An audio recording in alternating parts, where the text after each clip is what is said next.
Hi viewers, మీరు చూస్తున్నది ఉపమాక కల్కి వెంకటేశ్వర స్వామి వారి క్షేత్రము.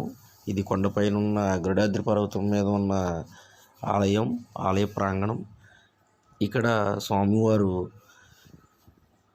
పైనుంచి బండరాళ్ళు పడుతూ ఉంటే ఆపడానికని వచ్చి ఒక పాదముద్రని, ఒక కాలుని ఇక్కడ ఉన్న బండరాతి మీద వేసి తర్వాత ఆ రాయిని ఆగిపోమని ఆదేశించి తర్వాత ఇక్కడున్న శిలలో అంతర్ధానమయ్యారని ప్రశస్తి.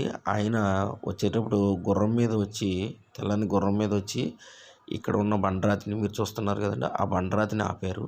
ఆ తర్వాత లోపల ఉన్న శిలలో అంతర్ధానం అయ్యారు. ప్రస్తుతం అక్కడే మనం ఆ ఆలయాన్ని కట్టారంటండి. సో ఇది ఆలయం యొక్క ముఖ్యమైన చరిత్ర. ఇది ఎప్పుడు 360 రోజులు ఉత్తర ద్వారంలోనే దర్శనమిస్తూ ఉంటారు స్వామివారు.